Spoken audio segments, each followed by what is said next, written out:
Welcome to the Skull King Football Podcast, presented by Fox DFS Firelines. Now, here are your hosts, Justin and Ryan. Hey, Skull King Nation, welcome back to another Skull King Football Podcast. My name is Ryan Skolder, and I'll be your host tonight.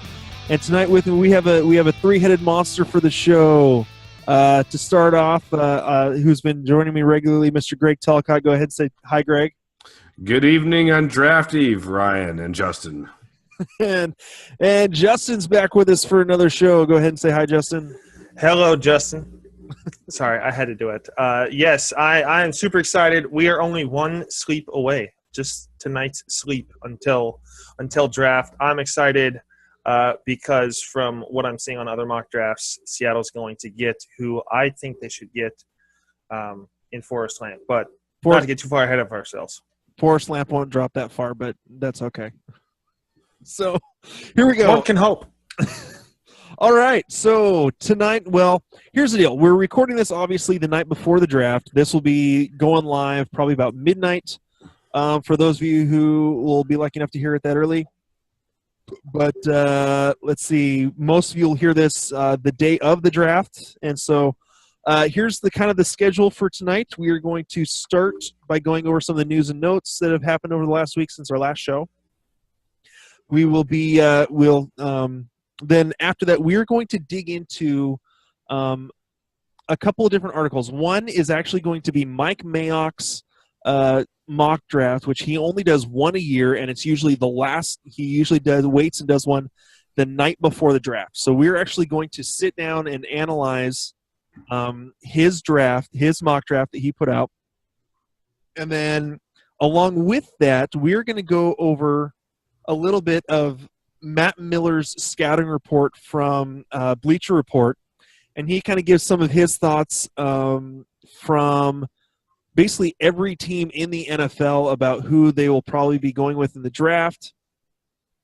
And so he has some very interesting notes, having talked, making calls and talking with a lot of people in the NFL who are, part of, high executives, a lot of anonymous sources. So who knows how much there actually is to it, but we're going to discuss it anyways and see how credible we think a lot of this stuff is. So why don't we go ahead and start off with our news and notes?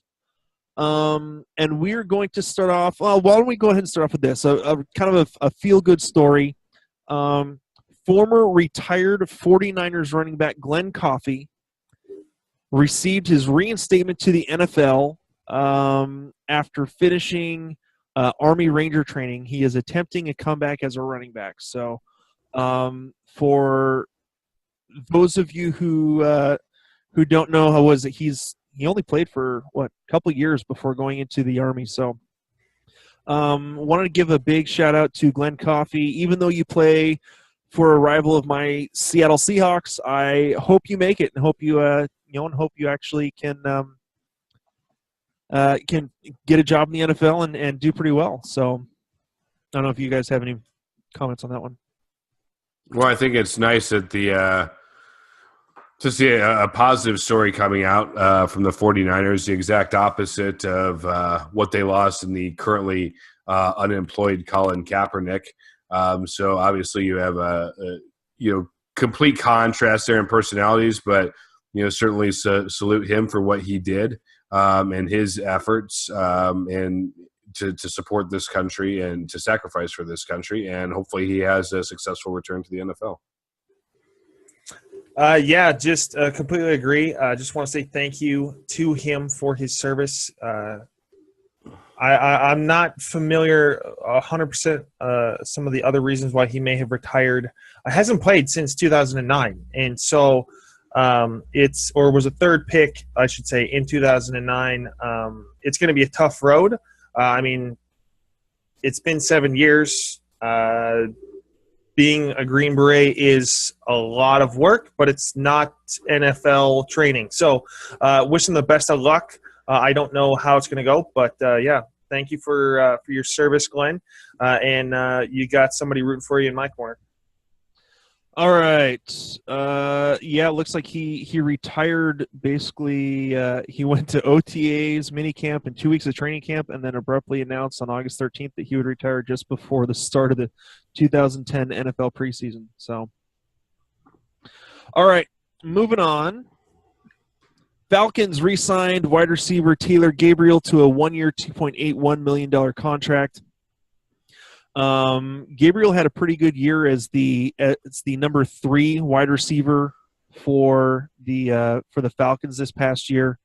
I think that this is actually a good deal for the Falcons, getting him for $2.8 million. They have Mohamed Sanu really as their number 2, and Julio Jones is their number 1. It'll be interesting to see how each of those guys will be utilized now with Kyle Shanahan out and Steve Sarkisian now, I believe, is their offensive coordinator, and Justin's laughing. Yes, I am. I'm going to be nice. What I'm going to say is I am glad that Steve Sarkisian has got his life back on the right path. What I will say is I think he benefited greatly from Pete Carroll at the college level, from Pete Carroll's ability to coach. I have not seen as much as I was for it when he went to Washington as a head coach, coaching my favorite college football team. I just didn't see it at the execution level of what Pete Carroll was doing at USC, and it has been a downward spiral since. I'm glad that he's got his personal life back on track. I'm wishing him the best. I don't see it yet for his coaching yet. Wish him the best of luck, though, but who knows? Well, I think if you're going to talk about teams that are going to have a Super Bowl hangover, I think it's pretty fair to say that the Falcons are a safe bet for that in the new year. I think that's a huge change at offensive coordinator. I don't think Steve Sarkisian – nothing that I've seen from Steve Sarkisian suggests that it's going to translate overly well to the NFL. And certainly the best year Matt Ryan ever had was last year. So I don't think this change is going to benefit him in the short term. But to Ryan's earlier point, Gabriel for $2.8 million, that's a heck of a bargain for him. I think he's a quality wide receiver.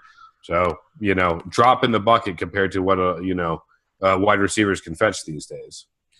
Yep. All right. So here's something that we haven't seen much. It doesn't look like it's actually okay. So the Saints and Malcolm Butler have a multi-year deal agreed to pending a trade, but at this point the trade appears unlikely from all sides. So it looks like they kind of had the Saints looked like they were maybe going to get Butler just because they had a deal, but it doesn't look like the actual trade terms will be figured out. So the Saints are going to be drafting defensive back heavy, and the Patriots still do not have a draft pick in the first 2 rounds. So, any thoughts? I don't know if there's much to say. That looks like this one basically just blew up, and it was one of those that we never figured. We didn't know if it would actually go through. Ian, our wide receiver writer, who's a Patriots fan, he never saw this trade actually going through. He figured Butler would stay with the Patriots. I think Butler actually signed a $3 million deal with the Patriots. So, yeah, that was a drop in the bucket. Certainly for a cornerback of his caliber. So New England has him for what is it? Just one more season, I think. I think it was let me see if I can find it. 1 year. It was like 1 year, $3.9 million or something. Right. Okay. So. Obviously it's a great – New England loses nothing, right? They would have been asking a pretty penny, I'm sure, for him, in that trade. And, of course, they were at one point linked to a possible trade involving, Richard Sherman, even if this trade had gone through. So I think a lot of teams are worse off because they don't have Butler, but New England's the best off of the group. Yep. Yeah, this just goes back to speak to the genius that is Belichick in the ability that even if getting rid of one of the best corners in the league, he's still going to walk away with a win. The deal didn't turn out, and he still wins. So it's kind of nauseating, but win-win for the Patriots. There still could be movement. Patriots have been known to make movements on draft day. Much like the Seahawks, willing to trade around. Seahawks tend to move back. So do the Patriots in order to get some of those late rounders. But I don't know how much further back the Patriots could go, considering they don't have anything in the first 2 rounds. But once again, Belichick just proves his genius that even in not being able to get the deal done, he's still top dog. So, yep. All right. Some of the things are going into draft day. The teams NFL had notified the teams that Michigan's Jabril Peppers tested positive for a dilute sample at the combine. I have to agree with you, Justin, that you said a couple days ago when this came out. It comes out 2 days before, like 2 or 3 days before the draft. When it happened at the combine, why wait so long? I mean, obviously, I'm not a forensic scientist, so I don't know exactly how long it takes to figure these things out. But you'd think that they would have been able to figure this out and get it out a little bit sooner instead of waiting to the last minute to let everyone know. Yeah, it drives me insane. I mean, in previous jobs that I've had, obviously you have to pee in a cup. They have high-tech cups now that can give you a test result within like 4 hours, whether or not obviously it's not steroids, it's more about drugs and those kinds of things. But if they can get that in a cup that can tell you good or bad in 4 hours, they can't have you get a good or bad test about whether or not something's diluted within a week of the combine. I mean, for goodness sakes, there's too much at stake in terms of dollars for the league and dollars for these players that you would think that they would get this information out, allow the player to address the issue, good or bad, and not have this guessing game from a player's perspective and from a team perspective about whether or not is it a diluted sample? Did he just drink way too much water and there's not a viable dose of being able to tell what is good or what is bad? To me, it makes no sense. This is a point that the NFL needs to shore up because it creates too much of a guessing game. Yes, there's now added drama, and does he go further? Does he drop to the second round? Does he stay in the first round? But honestly, get facts. There's too much money on the line for all teams considered to have drama be an added value. It just doesn't make any sense to me. Greg? Yeah, I agree with what you're saying, Justin. I mean, there's no reason for this to be coming out this late, whether it's him or whether it's Reuben Foster, who was sent home and had his own combine issues going on there. These things are covered with so much detail around the clock, actually, that you would think that you could test for these things a little bit earlier. All that said, athletes drink water, and there's a lot of athletes who are in the draft, and 2 of them have diluted samples. So unless they're obscenely in love with water, it's a sign of other issues. So what kind of goes on in those behind the scenes negotiations when it comes to, I don't know if you have the NFLPA starts to get involved, or what aspects of the league is there to basically let this player know that, hey, you know what? Your life is about to change. It's probably not going to work out exactly the way you thought because of this is your sample and how ultimately are we going to handle it. So maybe there's some degree of control in how that's released and what that process is that would make more sense that they just don't expose. But that's the only thing I can possibly think of to wait until a couple days before the draft and say, look what we found. It very, honestly, to go along with that, it very well could be that they had let the player know ahead of time, and that they had let the teams know, and the only reason we're finding out about it 2 days before the draft is because someone leaked it. Right, and ultimately, we're just a bunch of stupid fans, so what right do we have to know this stuff anyway? I mean, we're not paying the dude. We're not drafting the dude, right? So the only people involved in it are the dudes and the dudes who are involved with the dudes. And that's basically – and we're not those dudes.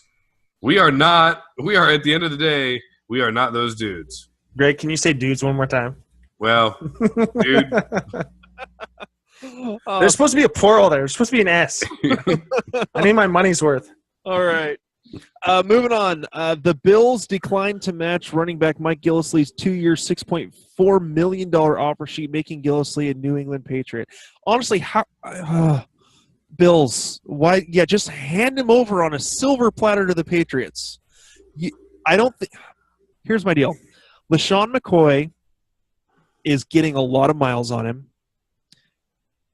I don't see him lasting much longer than a couple, 2 to 3 more years. Mike Gillislee has filled in beautifully for LaShawn McCoy when he's been injured. And 2 years, $6.4 million for Mike Gillislee. That's a little over $3 million a year for your backup running back who can fill in great for your star running back who's played extremely well the last couple of years. No, we're just going to give him over to a division rival who just won the Super Bowl. And to go along with that, according to Boston's Mike Reese, the expectation is that Gillislee will essentially be LeGarrette Blount for the Patriots offense this year. So basically, they have their new workhorse when it comes to playing against the Indianapolis Colts because they can't stop the run at all. And then, their goal line back. I mean, so look for Gillislee to score 10 to 15 touchdowns this year. Well, like I think what you say earlier, right, Justin? I mean, more credit to Belichick and the genius, and it's always a win for the Patriots. And maybe that's another reason that I become a Patriots fan tomorrow if the Bears don't draft Deshaun Watson. No.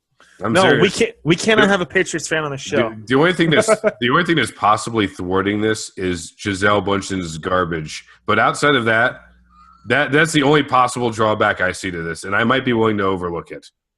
Well, to me, this just shows why the Bills have not really been a realistic shot at the playoffs or even within their own division. They keep shouting from the rooftops, pay attention to us, but they let Stephon Gilmore go to the Patriots. Now they let Mike Gillislee go to the Patriots. Are they now just the farm club within their own division? I mean, yes. Are they now – my question is this. Are they now the new Jets? The Jets have pulled off suckage to a whole new level at times, but the Bills aren't making it any easier, and the Patriots get richer by the own stupidity, for lack of a better term, not to get too harsh, but their own stupidity of their opponents within their own division. Chalk up 6 more wins within the division for New England this year because I don't see Miami doing anything either. 6 more. Okay, here's an interesting thing to throw with this. Here's an interesting thing to throw along with this. Dion Lewis got a 4-year deal last year. Brandon Bolden signed a 4-year deal last month. James White got a 4-year deal a couple weeks ago. Rex Burkhead just signed with them. And now Mike Gillislee just signed a 2-year deal with them. They have 5 running backs, and they're not really a running team. They have 5 running backs that a lot of teams would be happy to have one of them. Well, Tom Brady wants to play till he's 60, so they need to start running the ball. Well, I mean, as long as they keep their line going the way it has been, they don't have to worry about it because no one can get to them anyways. Well, and in 4 years, after the Bills draft a quality running back, they'll just give him to the Patriots again. All right, here we go. Moving on. Adrian Peterson has signed with the Saints a 2-year deal, effectively a 1-year deal with a 1-year option. Worth, was it the base value of $7 million. Now, I've gotten into some, let's just say, discussions on Facebook and Twitter. I'm part of a couple of Facebook discussion groups, and Kareem, if you're listening, you can laugh at me all you want, but here you'll know that I'm not the only one who has this opinion. Adrian Peterson will have less total yards than Mark Ingram by the end of the season, period. AP is not going to be coming back to doing his old thing that he used to, with, only playing 37 carries last year until he got hurt. Father Time has finally hit Adrian Peterson. Peterson is done. He will be a goal line back. I think his best option is to be the Tim Hightower role. However, Tim Hightower could actually catch the ball out of the backfield. Adrian Peterson doesn't. Now, yes, Mark Ingram may have had a few games last year. He gets over 1,000 yards rushing, but has, 4 games in which he had 7 or less carries. That's because they had Tim Hightower, who at times was playing better, and Mark Ingram's issues last year, mainly why he was getting benched, was because of his inability to hold on to the ball. He gets benched after 1 carry against Seahawks because he fumbled it. I think this is a split backfield, and because of Ingram's versatility, he becomes the more productive, especially in fantasy football, becomes a more productive back, will be the higher-ranked back, and therefore Adrian Peterson, just like Matt Forte last year, changing teams after the age of 30 will come nowhere near 1,000 yards. Who's next?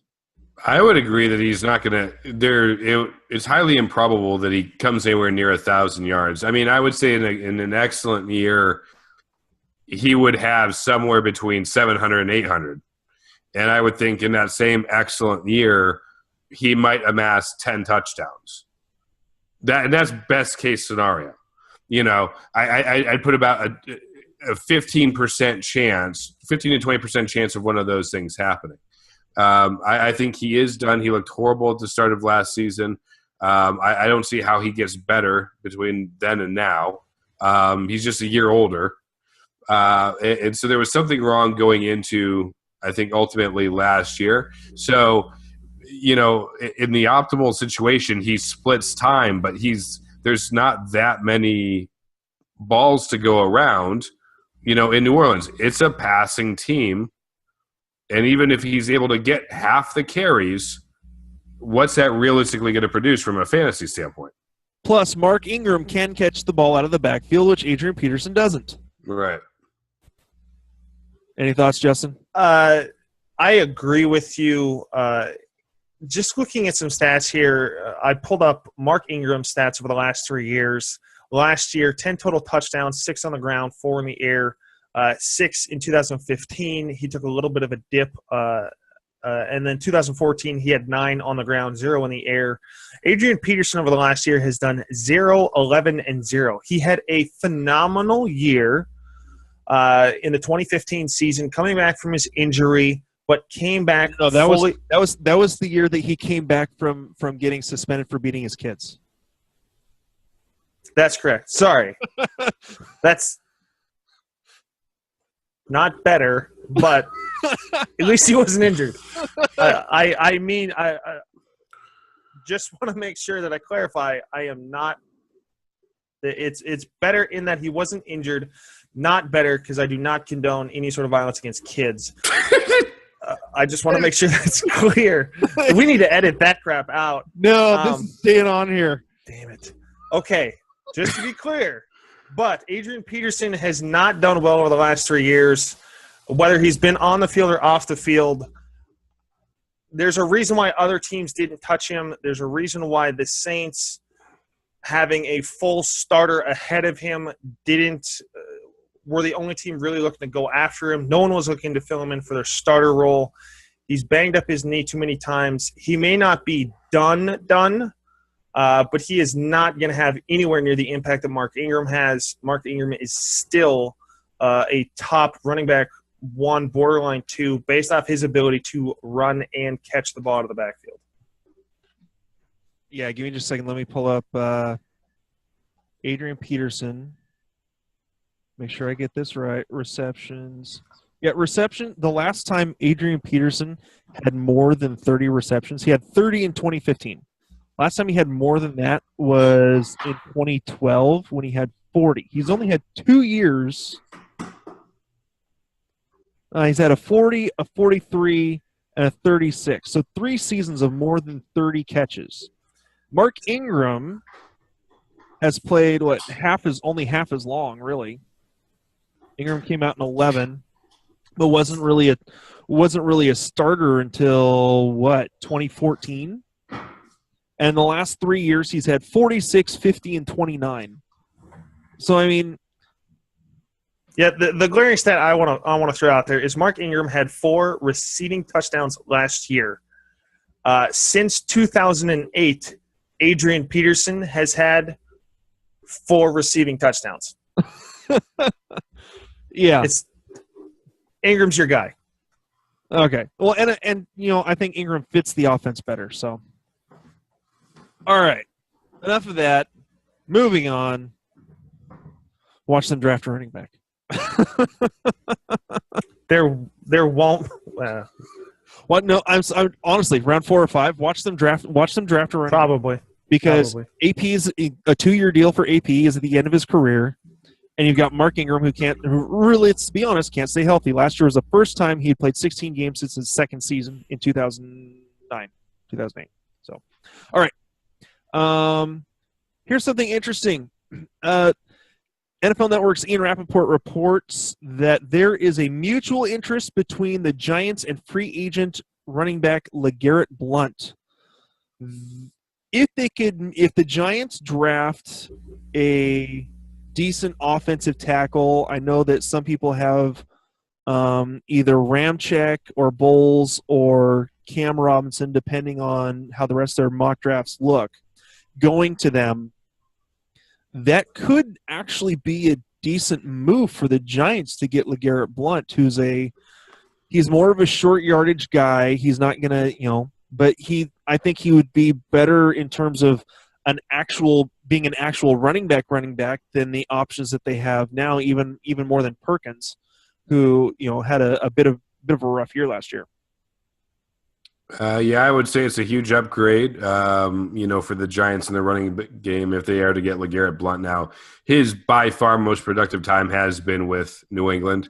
So whether or not he is as good, in New York, I don't think he quite would be, right? It's a different environment. So I think you have to discount some of the production there ultimately. But the Giants have no running game, right? They have a horrendous running game. They've made improvements, obviously, in the offseason by adding Brandon Marshall, right? Yep. At wide receiver. So the passing game should be there, assuming, Eli doesn't do what Eli does. But LeGarrette Blount would be a great addition, for the Giants, who I think, again, are going to be one of those teams that could contend in the NFC. Is just very questionable as far as, how that division itself will shake out. Yeah. Justin, anything? The Giants have been focusing on offense. They played well last year at times on defense, but they're so heavy now on offense. To me, LeGarrette Blount would be an increase, but if they're looking, I have them taking offensive linemen in the first round, but they're going to need to address defense here at some point to shore that up. They are stacked on offense. They just need someone to block, so that's why I have them taking an offensive tackle in the first round. I like the move. They need someone to really just pound it in there at the end, and I think that's what LeGarrette Blount can do, and that's what he specializes in. I don't see them getting the same production that he was giving to New England, just because Belichick's smarter. So, but I'm giving too much props to Belichick today, so I'm going to stop. Stop it. All right. You can never do that. I agree, but I every time I say it, it's kind of salt in the wound. One of the greatest coaches of all time in the NFL, one of the greatest minds, because even when he just doesn't lose in trades, on the field, it's nauseating. So, all right, moving on. Latavius Murray, after his ankle surgery, still expects to be ready for training camp. We'll see how well he's able to come back and be ready for that. Now we're getting into recent last couple days. Here we go. NFL Network's Mike Silver reports the Browns have talked with 3 teams picking in the top 8 about a trade up from 12. If we look at the teams that are actually picking in the beginning there, so Let's see if we can figure out which teams they are. I'm going to guess it's not number 2. It's not going to be San Francisco, so that they'd be picking 1, 2. It's not going to be Chicago because Chicago's not trading down. At least I seriously doubt. I don't think they'd jump from 12 all the way up to 3. I think they'd have to give up too much. I don't necessarily think 4, but that's a possibility. If they Jacksonville needs a running back. Okay, so then you're looking at the 3 teams that they were looking at. Carolina is going to stay at number 8 because they want Christian McCaffrey. So the teams that they were talking to are the Chargers at number 7, the Jets at number 6, and the Tennessee Titans at number 5. There, we've narrowed that down. So I think that a trade with Tennessee is very possible. And we'll go over these in the mock draft. I think a trade with the Jets, because I don't think the Jets are going to take a quarterback in the first round, is very possible. The Chargers, I'm not sure. I think the Chargers have enough needs that I think they'll go ahead and keep their number 7 pick. So. Yeah, I think it's going to be more than likely. I think it's more than likely going to be Tennessee. I could see them moving back. They don't need a quarterback, and they may be able to get additional picks for later on. They do need to get a wide receiver, but for most mock drafts that I've looked at, there isn't a receiver really being taken in the top 10, so they could drop to 12 and still get someone like a John Ross or a Mike Williams and really get that. I like Mike Williams just because the body size, and he's 100% healthy currently, and John Ross is going to be nursing the leg. But that's my idea, is that it's probably going to be Tennessee. So, Greg? Yeah, I would agree. I think Tennessee's probably the more likely landing place. For that trade, I think the Titans have the most flexibility. They're as far as teams with the chance to contend, maybe win the division next year. The Titans are one of them, and they can find the player that helps them do that at number 12. I definitely see the Browns trading up. They need a quarterback. Obviously, for whatever reason, they think Trubisky could be it. I wouldn't trade up for Mitch Trubisky if my life depended on it. It's a stupid trade on their part. It's a great move for the Titans. But yeah, I could definitely see Cleveland doing that tomorrow. All right. And we'll get more into those kind of trades and stuff as we go over Mayock and Matt Miller stuff. All right. Steelers wide receiver Martavis Bryant has been reinstated, and he's celebrated by taking another hit. Hey, that's Greg's joke. Yeah, I know. That's right. Greg was away from the mic for a second, so I figured I'd go ahead and throw that in there. Yeah, no. Run with it. I mean, how else is he going to celebrate? I mean, a bong hit got him here, a bong hit got him back, right? Either way, Marte, what they say, he was somebody said that he was like has all the skills to be like the next Randy Moss. It's like, no, he does not. He doesn't have the mental determination No. or the discernment not to do stupid things off the field.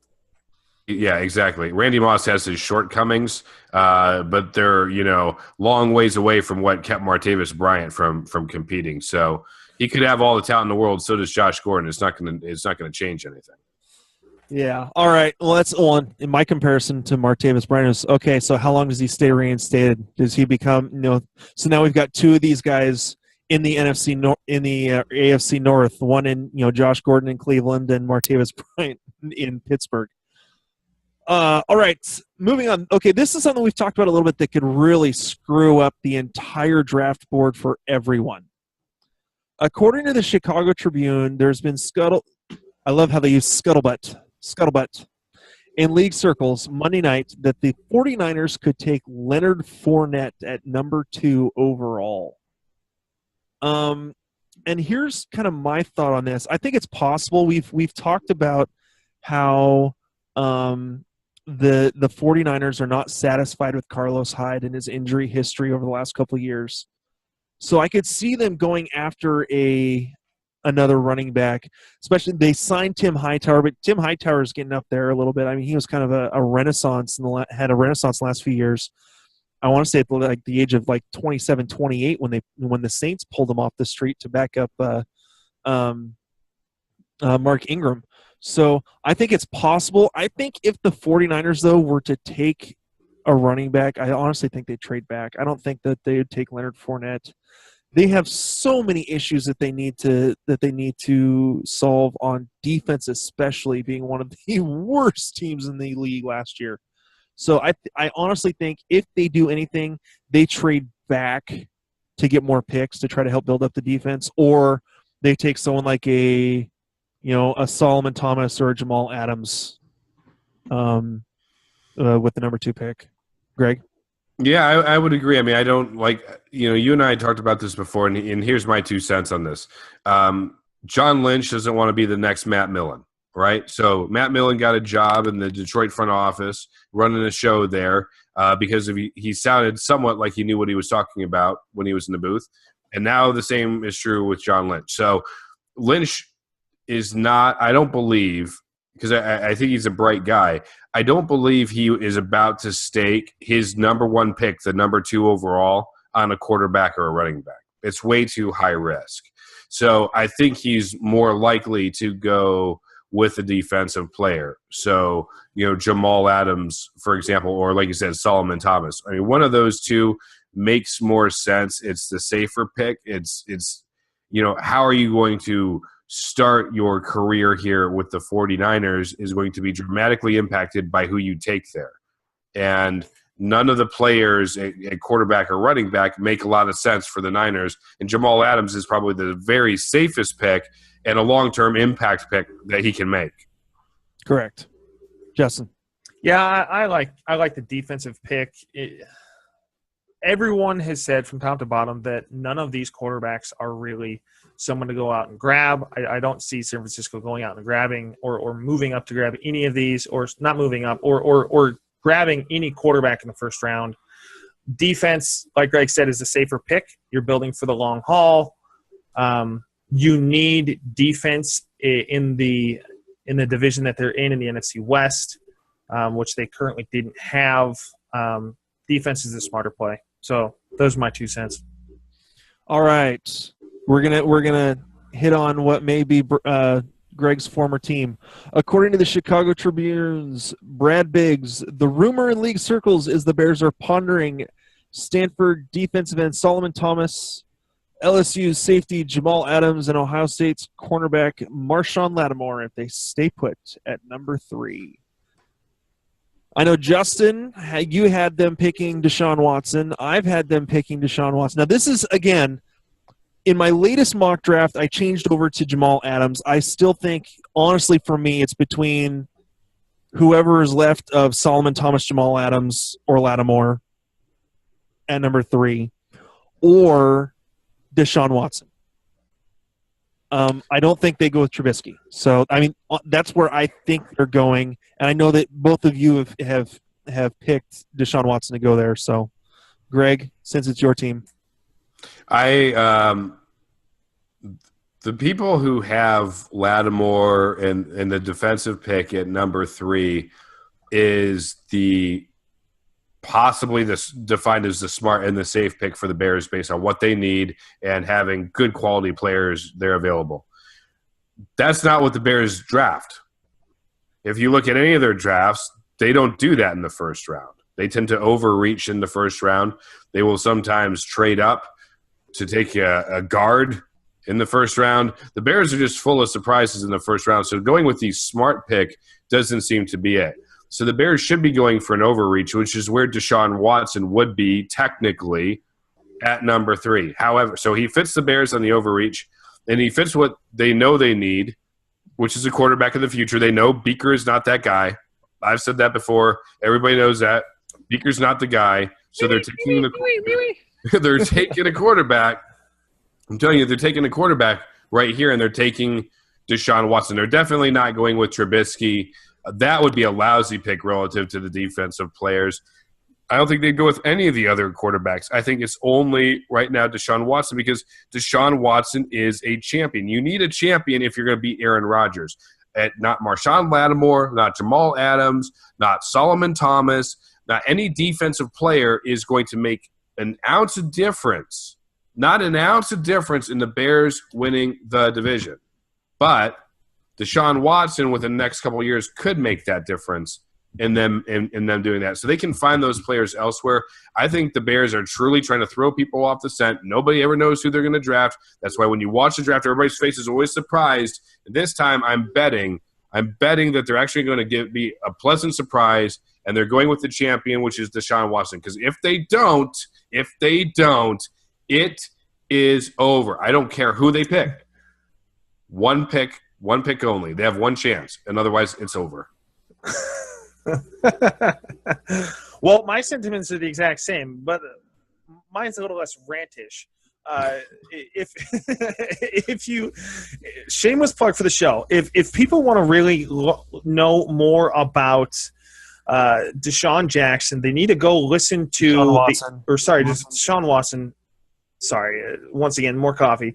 Deshaun Watson. If they want to know more about Deshaun Watson, they need to go listen to your interview that you did with Don Munson, and they need to listen to the interview that you did with Brock Heward. Brock Heward is huge on Deshaun Watson, believes he's the best quarterback in this draft. Don Munson told us that he is a leader. He is a champion. He's a character guy who really led the locker room. That's prototypical of your quarterback. That's what you want, but in a way that Don Munson described it, it was more than just the prototypical quarterback. Everyone was willing to do more for Deshaun Watson because of his leadership ability. And that's what you need when you're looking to turn the corner in a franchise and bring the Bears back to being a division contender in a division that's been dominated by the Packers for years. So to me, yes, a little bit of a stretch of a reach, but to me, if Deshaun Watson isn't the first quarterback taken, I don't know what to say. Apparently, the NFL obviously sees something that I don't. To me, Deshaun Watson by far is the best quarterback in the draft. I have to agree. All right. Okay. I've got a couple more things. We're already running kind of long, so I'm going to check something here. All right. Quick note. Raiders have officially acquired running back Marshawn Lynch and a 2018 sixth-round pick from the Seahawks in exchange for a 2018 fifth-round pick. Simple, yes or no. Does Marshawn Lynch become fantasy relevant? And how early do you think he should go in fantasy drafts? Greg? Yes, he's relevant. I would say as a running back too, he's probably not before the fifth round in a 10-team league. Justin?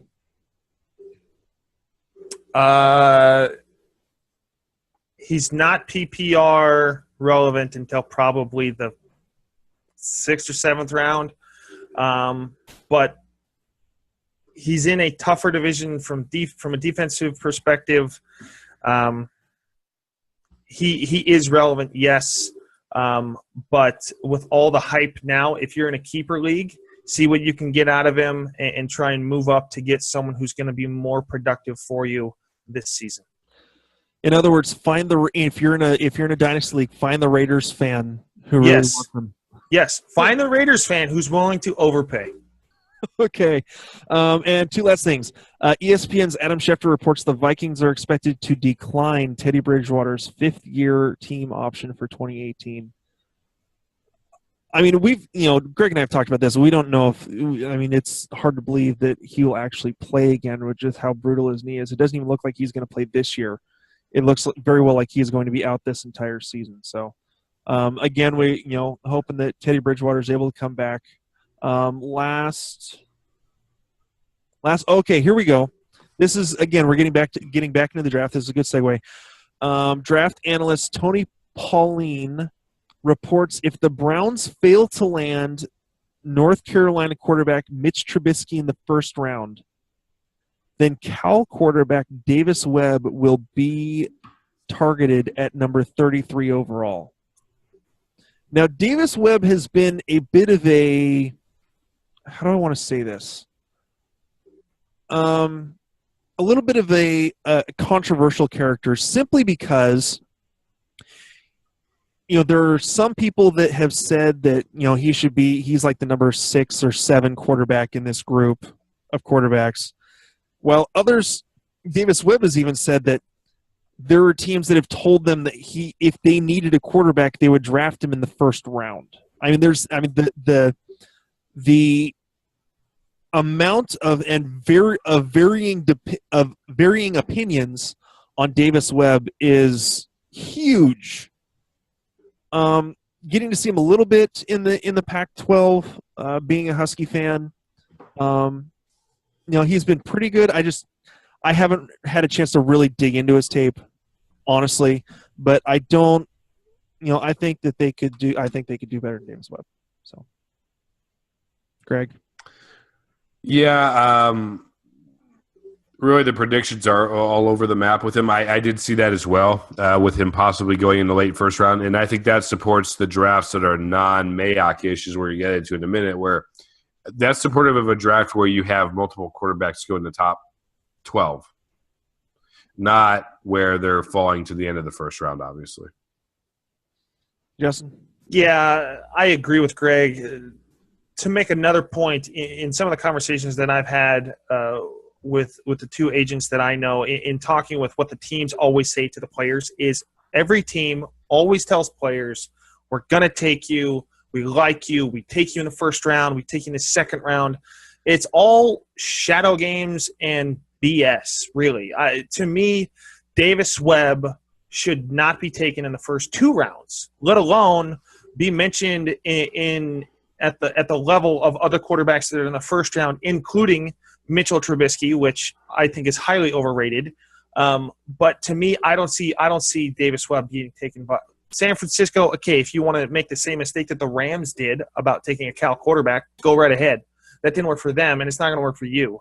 So you might as well just keep Kaepernick if you're going to go out for Davis Webb. Greg seems to agree with that opinion. Yeah, no, I totally agree with that opinion. I am Colin Kaepernick. That's a real shot at Davis Webb. I mean, calling anybody Colin Kaepernick at this point, it's not like calling him O.J. Simpson, but it's not far off. All right. Like I said, we're going. Well, if the glove fits. If the glove fits. Okay. All right, I realize we're going a little bit long, but again, being the episode before the draft, I don't see that as too much of a problem. If one of you guys needs to kick off, then go ahead. No, everyone wants their content. Everyone's going to want to listen to it. So here we go. Let's hear from the sponsors real quick. First off, our title sponsor, Vox DFS and Firelines. They are one of the industry leaders in providing and consulting on DFS lineups, no matter what sport you are looking at, whether it's football in the fall. They are currently killing it right now in baseball, as well as soccer, PGA, European Tour golf. They even do a little bit of Canadian football lineups. I mean, they are all over the place in terms of the lineups that they provide and consult on. And they're a high quality group. They treat you like family in a good way. So if you're having a little trouble with your DFS lines, or you want a little bit more information, make sure to go to voxdfs.com. That's VOKS, as in the voice of knowledge, VOKSDFS.com, and make sure to let Brad Holder over there know that the guys from Skull King sent you over there. And one more thing is we've kind of changed up our website. I don't know if you've been on there to see that yet. We have a new web host. We are using the web host Bluehost. They're a phenomenal company. Right now, if you sign up for Bluehost, you can actually get a web hosting account, I guess you could say, $3.95 a month. You get a free domain name, free site builder, a one-click install on WordPress, which is right now the number one website design interface. Right now, you get 24/7 support. So make sure to go to make sure you can either go through the link on the top of our website to go see Bluehost, or you can go to www.bluehost.com/track TRACK/Skull to find out more about Bluehost. And if you need a website or you need to change over your hosting, make sure to go to Bluehost, www.bluehost.com/track/Skull to find out more information on where you can get a new website. So, all right. So here's what we're going to do. We've talked about this a little bit. We're going to go a little bit into Mike Mayock's draft as well as Matt Miller's scouting report. And what we're going to do is we'll go through the scouting report because it goes through the teams in alphabetical order, and we'll kind of hit some of the bigger topics. And from there, we'll kind of compare some of his notes to what Mike Mayock has in his draft. How's that sound, guys? Sounds good to me.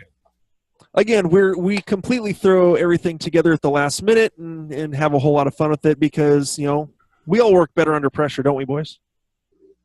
Yes, we do it the same way the Bears front office does, except they don't work well under pressure. Okay, here we go. So here's Matt Miller's scouting report, from Bleacher Report. So let's start from the top. Arizona Cardinals expect a quarterback from the Arizona Cardinals. Expect a quarterback in the first round. Scouts, general managers, and coaches from opposing teams all responded Monday morning that they expect a quarterback to Arizona.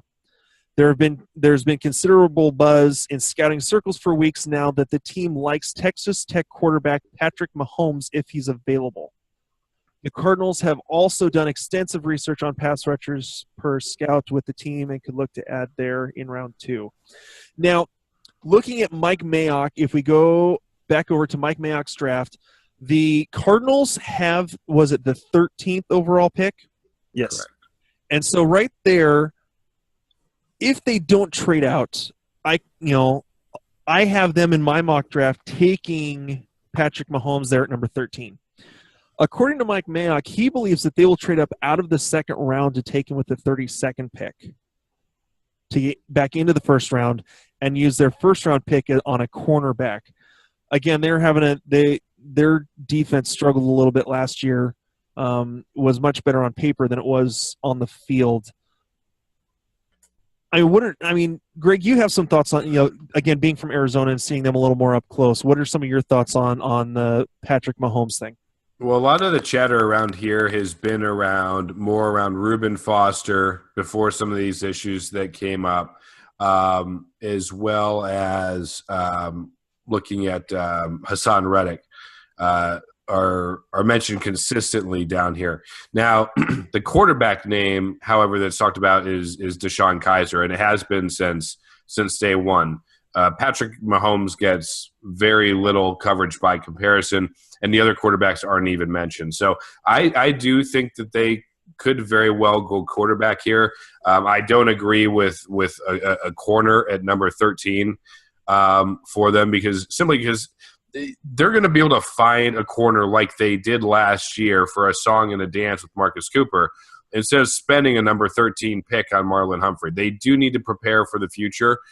For all we know, Carson Palmer's already hit the wall. So I see a quarterback here, but I think it's more likely to be DeShone Kizer. Which again, I think is interesting because there are a lot of people that don't have a first round grade on DeShone Kizer. Again, Brock Heward compared him to Christian Hackenberg in terms of not even being close to being a pro prospect. Terrible footwork. Well, yes, he threw for what was like 400 yards and a few touchdowns against Syracuse. So did half the rest of the NCAA. So in terms of Kizer there, I guess it's a possibility. And again, when looking at one of the things that just drives me nuts is so many people get so caught up in what the big boards say in terms of who's the best ranked in order, who's the best player available. Teams aren't necessarily doing that. They're doing what their best players to fit their system that are available. And so it very well could be that Kaiser goes to Arizona at 13. I could also see them trading down to maybe do that instead of trading up from the second round into the first round. I think it's possible that if someone finds someone that, or if they could find someone that really wants something up there at 13, they could trade back and still get, whether it be Mahomes or Kaiser, and pull, and be able to get another draft pick out of it. So, yeah, I would agree with that. Yeah. To me, I put together a mock draft, and I had Deshaun Kaiser there. It's funny that you talked about the stats that he pulled in the games that he was playing. It reminds me of a certain Jacksonville quarterback who launched the ball all over the field but still wasn't that good. And so he may be the next Blake Bortles. Hopefully not, and hopefully he has a better career. But once again, in talking about what teams do, they look for the best player that fits their system for them, which is why you see players drop out of the sky. And there's always going to be that one player that has the camera on him. I feel for whoever that person is, much like Geno Smith, who just continued to drop and drop and drop and drop and drop later into the draft, and the camera goes to them every time they don't get picked. But I see Arizona going quarterback here because quarterback because corner is deep here in the first couple of rounds, and they can get a corner in their second pick without having to mess around and give up other draft picks in order to move up. Yeah. All right. Moving on. Next. A couple of these will be really, really quick. Like the Atlanta Falcons. Falcons would love Forrest Lamp at pick number 31. He's not going to make it down to 31. I have him going to Miami at 22. Mayock, thank the Lord, has him going number 26 to the Seahawks, which, I know Justin, I would absolutely and Justin, you have him going to the Seahawks at 26. Yes. But what we're seeing here is a trade out is possible to collect more picks. The Falcons' internal needs are at defensive end, linebacker, and would like to add a young running back. Would like to add a young running back for the future. They have two running backs that are in their third and fourth years. This is the dumbest comment I've ever heard my entire life. A young running back for the future. You have two. You have two running backs for the future already. Good grief. The Falcons, for their entire history, have always had running backs for the future. So, all right. So we'll move on from the Falcons because, again, Mayock has them taking Jabril Peppers. I think this came out after the Jabril Peppers news. So I think that Peppers probably drops out of the first round.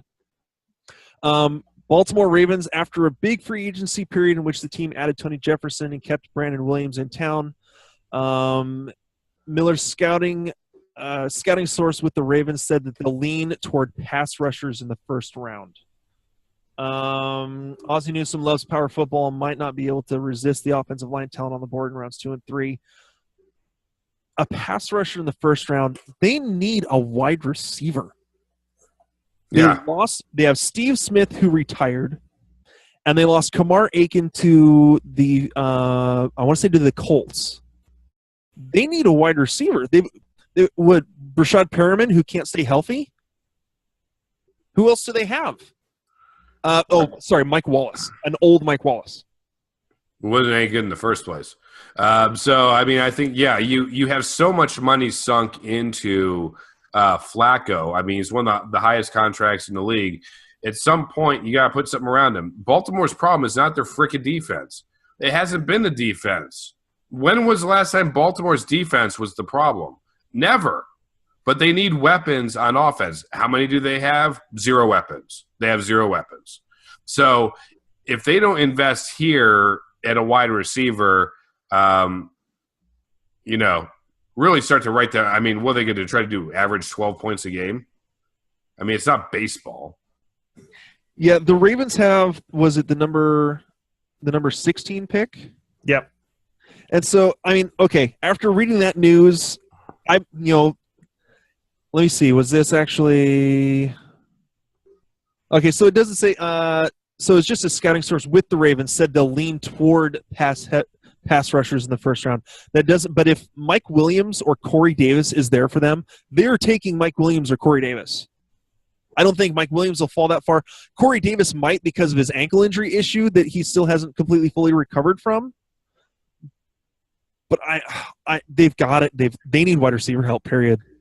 Yeah, I've got the 4 experts that are on the NFL Network. They have the Ravens taking either Mike Williams, Corey Davis, O.J. Howard, or Corey Davis. I have them taking Mike Williams from Clemson because of how things panned out in the beginning of the draft. If someone doesn't take him beforehand, I still think that Mike Williams is the first wide receiver taken. And, yes, Baltimore needs talent around their quarterback. Greg was talking about how your quarterback is what can separate you in this game in the NFL, but if your quarterback doesn't have anybody to throw to, it doesn't matter who your quarterback is. So yes, everything fits together in puzzle pieces, quarterback being the most important, but if you don't have any protection and you don't have anybody to throw to, it doesn't matter who your quarterback is. And Flacco has got a cannon of an arm, which is the only reason why Mike Williams was relevant last year, is because he was fast and he could just fly, and Flacco could just bomb it at him. So to me, unless they're looking at offensive line, they really just need to go wide receiver. Yeah, I could see them. If Mike Williams is off the board, I could see them possibly going John Ross. I personally have John Ross actually not getting drafted in the first round, which is my big surprise drop out of the first round. So, is that just because of the injury? Injury history, yes, is why. So, yeah, Mayock has Hassan Reddick. I don't see it. I honestly think they're going to be going wide receiver. So, all right, moving on. The Buffalo Bills' love for quarterbacks is real, per a scouting source with the team. So this is actually a team source. I can't see. Miller cannot see them trading up to land Mitchell Trubisky, but they could hold tight at 10 and draft Deshaun Watson. If Deshaun Watson is not there because the Bears take him, I honestly think they're looking at either O.J. Howard at tight end, because who do they have? Charles Clay as their tight end. So yeah, I could see them taking O.J. Howard as their tight end. I don't see them taking Reuben Foster. I think Reuben Foster drops a little bit still, and I don't see them taking Marshawn Lattimore. I don't think he'll last that long. So really, it's O.J. Howard. Honestly, it's O.J. Howard or Deshaun Watson for me. I think that makes sense. I like I said, I don't think Watson will be there, but that would make sense for them to go ahead and take Deshaun if he is there at that point. Otherwise, I mean, O.J. Howard, yeah, I mean, they need a tight end, but I mean, they're the Bills. I mean, how much does that realistically help them? It doesn't. So it makes sense for the Bills as a draft pick, but it's not necessarily a good pick. Well, it's another receiving option besides Sammy Watkins, who can't stay healthy. I could see Mike Williams going there. Right. I mean, that's what I'm saying. I mean, like, if we're saying, O.J. Howard here, are we suggesting that O.J. Howard is better than the other 3 receivers we just talked about who are seen potentially going lower? The answer to that is no. So, if you were to have the option of getting one of those wide receivers and you still want that help, I mean, I'd rather get a Jake Butt, deeper in the draft. Yeah. Than go ahead and grab O.J. Howard here relative to one of the wide receivers. Yeah, in my recent mock draft, I have Deshaun Watson. falling to Buffalo at number 10. So, I mean, that's why I went there. If I were to change things around and have Chicago taking him, it would probably be Mike Williams going there at number 10. So, yeah, I have Marshawn Lattimore dropping to the Bills at number 10, and I think that they need to take a corner if Deshaun Watson's not available, because they need to replace what they lost to Stephen Gilmore, and they need to replace some of that defense as New England is getting more and more offensive weapons. They need to counter that with the ability to stop. You still have a quarterback that can roll and release and those kinds of things. And Charles Clay, although not the greatest, has had some good fantasy games and may be relevant enough to not justify going up and getting grabbing O.J. Howard at that point. I have O.J. Howard slipping a little bit further into the draft. But I have corner, but I could definitely see them going wide receiver in order to try and get some offensive weapons to make their wide receiving core a little bit more deep in that area. All right, the Carolina Panthers. The Christian McCaffrey love is real, per a scouting source. If Leonard Fournette is off the board at number 8, expect McCaffrey to be the selection. I mean, if I remember right, I believe one of Christian McCaffrey's old coaches from Stanford is actually on staff now with Carolina, which basically puts it, again, if Fournette's not there, which I don't see Fournette dropping past Jacksonville, unless Jacksonville decides to surprise us and draft a quarterback, which I don't think they will. Although if they drop down, that could change things a whole bunch. If they trade down, that could throw a whole wrench in everything. But if they take Fournette, Christian McCaffrey is now a Carolina Panther. I don't see him going anywhere else. So, I agree. I think McCaffrey's a great fit for that offense. I think personally he's a better fit than Fournette is. But if either one of them there's there, then I guess theoretically they take Fournette first. But I think McCaffrey is the better fit scheme-wise, flexibility-wise, and being a better all-around weapon for Cam Newton than Fournette is. Yeah, I agree. In terms of fit, McCaffrey fits much better for Carolina. In addition, everyone and their mother, other than Bucky Brooks from the NFL Network, believes that the Carolina Panthers are going to take Christian McCaffrey. Once again, solid player who was a little underrated, coming down from a record-breaking year the previous year in college. And so if he had done that this year, he would be the number 1 pick and look to go probably to Jacksonville. But to me, it's almost a lock. The Carolina Panthers are going to take McCaffrey. all right, here we go, Greg. So here's some despair on the Deshaun Watson news. Don't bet on a quarterback in round 1 for the Chicago Bears from a high-level source with the team. Defensive back is much more likely with Jamal Adams and Marshawn Lattimore earning high grades on the team's board. A quarterback is more likely on day 2 of the draft. Oddly enough, that source says they've done a ton of work on running backs and wouldn't rule one out in round 2 or 3. Why? They've got Jordan Howard. Well, okay, I can somewhat understand it with Jordan Howard simply because who was the guy that they drafted the year before that I argued was not worth their time and that Jordan Howard would take over the job? Oh. Right. Whatchamacallit? Let's not go to that question. The point is he's not starting. Jeremy Langford. There it is. Yeah, I was going to say Langford. Yeah, I should know. He was on my freaking fantasy team last year, but I tried to block it out. The point being that we talked about this. Is that pick safe and makes sense? Yes. Is that what the Bears ever do? No. Please point to me the draft choice where they did that. They don't ever. So unless they're going to completely depart from history, they are going to go with a pick that has to be a reach at this spot. It's not conventional. They think they're crafty and sly. They're never going to tip their hands. So they've never told any. Nobody thought they were going to take Leonard Floyd, Stan Thomas, Curtis Enos. I could go on down the line. Right? I mean, this is a team that takes people that you do not expect them to take. So, again, I come back to quarterback. If they go with one of these guys, you just made the defense. You moved them from number 15 in the league to number 13. Big freaking whoop. All right. Moving on, the Cincinnati Bengals. Early this draft season, source was with the scouting department said to expect a linebacker, but has since moved to thinking they're leaning towards the best player available, the best pass rusher available. Could be Jonathan Allen's spot in round 1.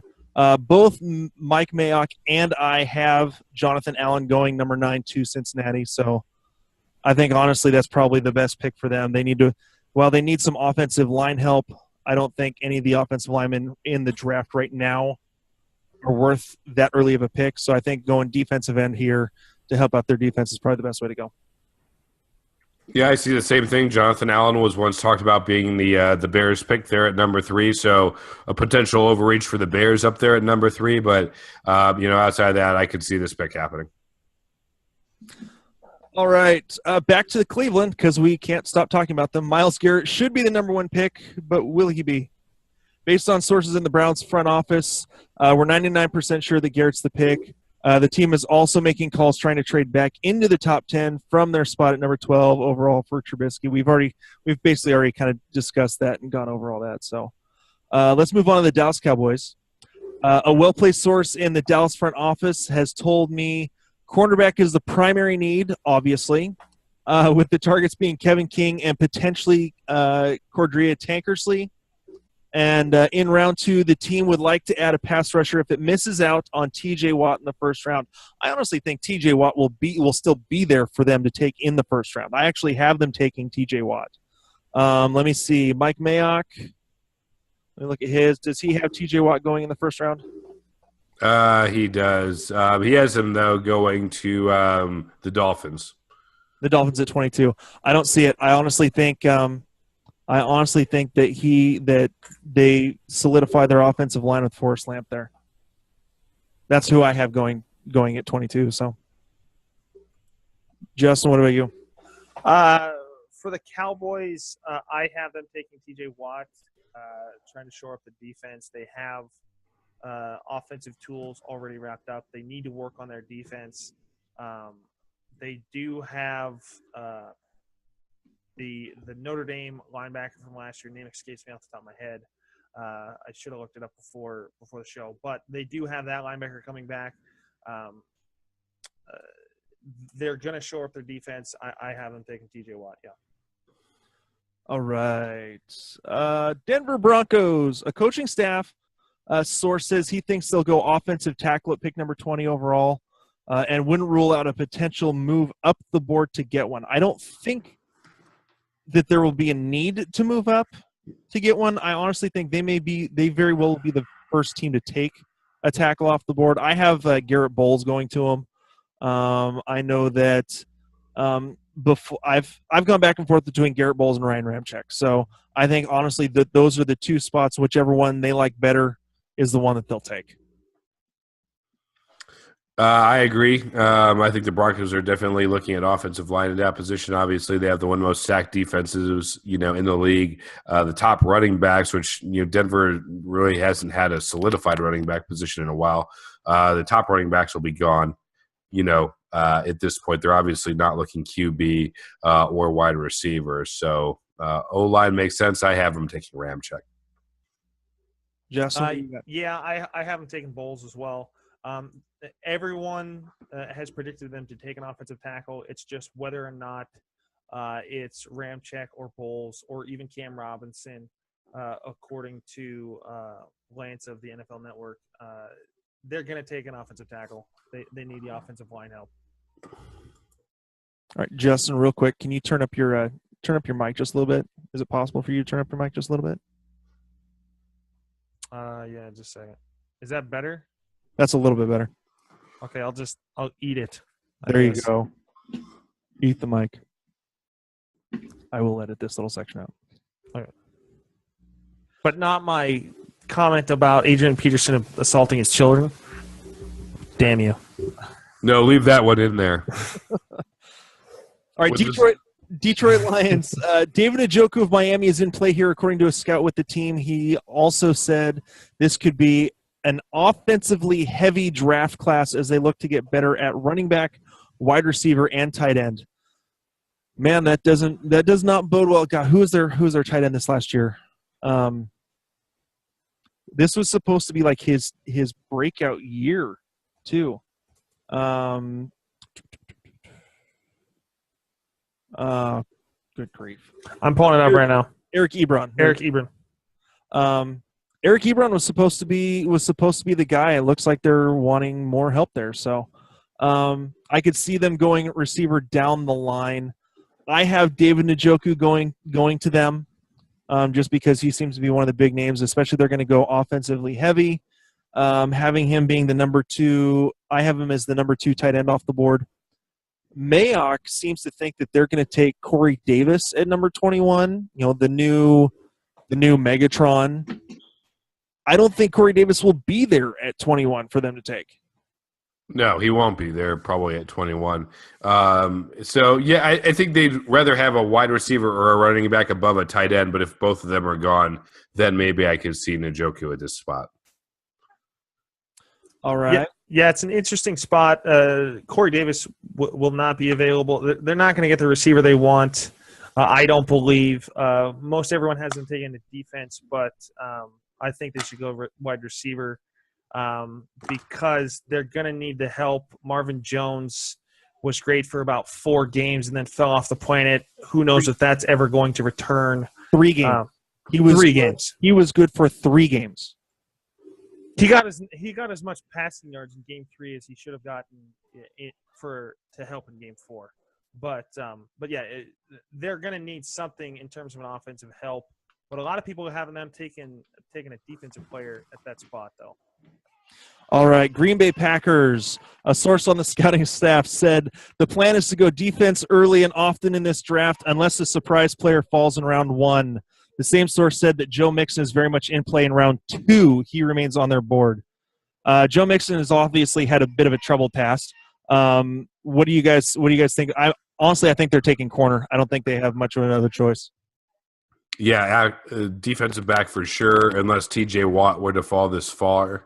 Otherwise, the Packers have never struck me as a team that has a complete and utter lack of class. So for them to take Mixon in round 2 would be a shock.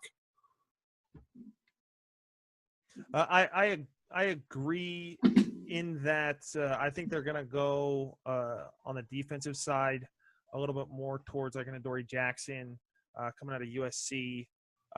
Some people have them taking Dalvin Cook or Joe Mixon in the first round. I think they need to address some other things because Montgomery, though he was not originally a running back, has serviced very, very well for them. And I think with his success, there's no need to run out and grab a running back in the first round there. Yeah, I'm quite surprised that Mike Mayock has them taking who's Alvin Kamara in the first round. So, all right, here we go. Houston Texans quarterback is in need. I think the only person that could possibly be there for them would be Mahomes. I honestly think that they'll go offensive line with the guys that would be available. What do you guys think? Let's go, Greg, on this one. Yeah, I agree. I think Mahomes is the only quarterback there. Mayock has Watson falling that far. I don't think there's absolutely any chance of that happening. So if they can get Mahomes, they take him. Otherwise, I think they look to solidify a position of need, probably on the offensive line. All right, Indianapolis Colts. New general manager Chris Ballard has remade the team through free agency, giving the Colts the freedom to go with the best player available approach. As for needs, scouting source said edge rusher should be targeted in round 1. Elizabeth Mayock has the Colts going with Derek Barnett out of Tennessee. I believe I have them with the exact same thing. So, yeah, I have them going with a defensive lineman. I have them taking Jonathan Allen, and Jonathan Allen slipping to the number 15 pick. They're going to need a pass rush, so that's why best player on the board at that point from my mock draft would be Jonathan Allen. All right, Jacksonville Jaguars is easy. Fournette is in play at number 4 overall, and the team wants to add a quarterback in the first 3 rounds. They're going to take Fournette. There's no other option for him. So, Kansas City, not QB or bust, not quite, but a source with the Chiefs scouting department does expect that they'll add a passer in the first 2 rounds. Inside linebacker is also a high priority with them. Any thoughts, Greg, on Kansas City? Yeah, to get a quarterback that high, I can see maybe the second round, maybe like a Brad Kaya. Alex Smith obviously isn't going to get it done. They do need running back help. I think I have them with the running back. Mayock has them with a Dalvin Cook. So, but I don't see a quarterback in the first round. No, with me, I had him taking Zach Cunningham out of Vanderbilt, solidifying that defense. So, all right, the LA Chargers, new coaching staff for the Chargers could shake things up. But a source on the scouting staff says wide receiver is possible. Mike Williams at number 7. And then Malik Hooker is also in play depending on medicals. They're also looking for a pass rusher in the middle round. So, do you think they'd actually take Mike Williams, Justin, or do you think Malik Hooker dropping number 7 for him would be better? They need defensive help. So I would either go with Malik Hooker, or I believe I have him going with Jamal Adams, with him slipping if Tennessee decides to take Malik Hooker. But I'm leaning towards defense. Mike Williams is going to drop a little bit further. All right. LA Rams don't have a first-round pick, so we'll skip them. Miami Dolphins, the hype for Forrest Lamp building on Twitter is legit. The team would also like to add talent defensive end. I have them taking Forrest Lamp. Greg, what do you have for him?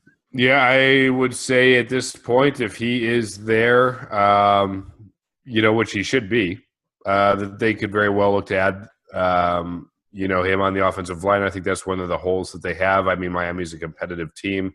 I think they're kind of on the brink. Solidifying the offensive line would go a long way. All right. Next up is the Minnesota Vikings, who also – well, the Vikings and the Patriots don't have first-round picks, so we'll skip on past them.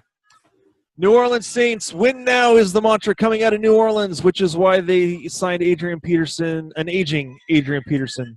The team likes the physical Alabama cornerback and Marlon Humphrey.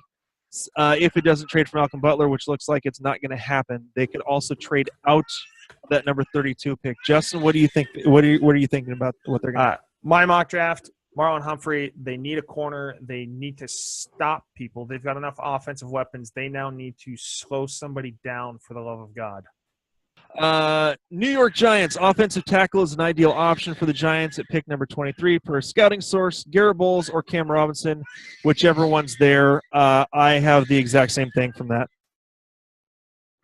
Yeah, offensive line, I think, is where they go. Obviously, they've bolstered the defense. They spent the big dollars on that last year in the offseason. They've added weapons, in the offense, as far as Marshall, like we discussed this season. So offensive line is really what's missing to give Eli no more excuses. All right, the New York Jets do not expect a quarterback at the number 6 overall. A lot of people actually expect the Browns to trade with them to get up and get Trubisky. If they hold their spot, Jamal Adams would be too good for them to pass up. Mayock actually has them taking O.J. Howard. I have the Jets taking O.J. Howard at the 12th pick after trading with the Browns so that the Browns could take Trubisky at 6. Justin, what do you got? I think they're the perfect candidate for Cleveland to trade up and the Jets to trade back. When they trade back to the 12 spot, who knows who's going to be on the board at that point. If they don't trade, I look for them to take Marshawn Lattimore, corner out of Ohio State, to bolster up the defense. All right, moving on to Oakland, an athletic linebacker that can help in coverage is a want for this team. They need a whole lot of help on defense, not only at linebacker but also in the secondary. The big hunch is Gerard Davis. That's who I have them taking.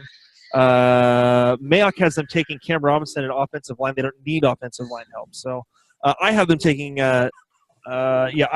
Gerard Davis. Greg, I don't know about you.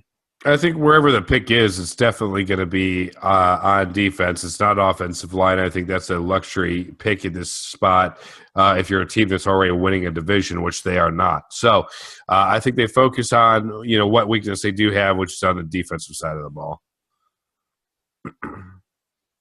All right, Pittsburgh Steelers had a need at safety last year and grabbed Sean Davis from Maryland. But a source with the staff told me that they will consider Jabril Peppers in round 1 if he's available.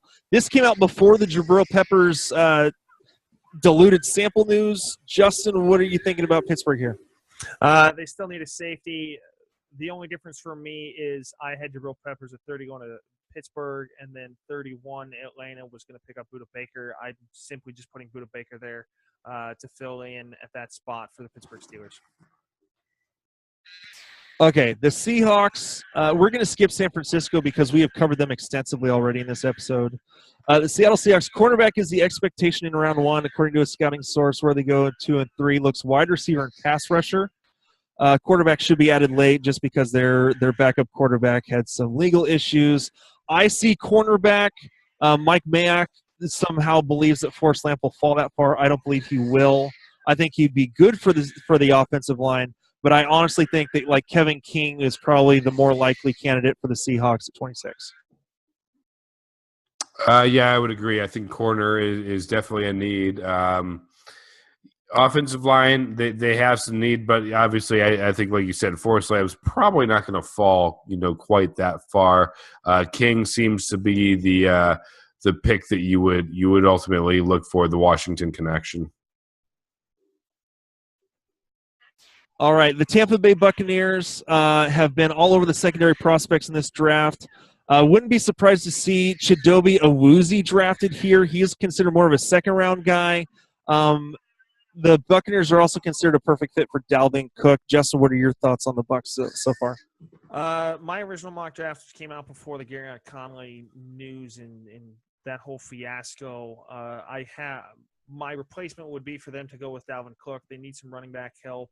They had kind of a running back fiasco last year, so I would look for them to plug in that chemistry connection that Dalvin Cook has with Jameis Winston. All right, let's go to the Tennessee Titans at pick number 5 overall. A rival executive told me the Titans will select Marshawn Lattimore at number 5. With the number 18 overall selection, wide receiver is very likely unless one of the top tight ends falls through the cracks. So it could be possible if Njoku is there, they could possibly take him simply because their tight end is aging. I like Mike Williams for that system. But I definitely think they'll be taking a wide receiver at number 18. Number 5 overall is a possible if they could trade down with Oakland. What do you, Greg? What are your thoughts? Yeah, I think Tennessee could trade that. Probably with Cleveland to maybe move up and pick up Trubisky. They need the wide receiver help, so I see them taking a wide receiver in the first round if they trade down to that spot. Lattimore would be there, assuming that what we said earlier happens, where the Bears go after a Watson and leaving a Lattimore possibly available. All right, and last but not least, the Washington Redskins. A scouting source here tells Miller that they love Hassan Reddick and would even consider moving up for him. Justin, I think I actually have Hassan Reddick going to Washington. Justin, what do you got? I had Hassan Reddick going number 11 to the New Orleans Saints, who needed defensive help. But with New Orleans already having an additional first-round pick, I could see them moving up and getting that from New Orleans Saints if New Orleans wants to pick up a later round pick. If they're looking at picking up another person that round, makes sense to me. But yeah, I have them going there. All right, well, that wraps it up for the Skull King Football Podcast. I hope you guys all enjoyed the show tonight. Again, you're probably hearing this in the morning of the day of the draft. Hope you guys all enjoy the draft, and we'll see how close anyone's predictions actually ended up.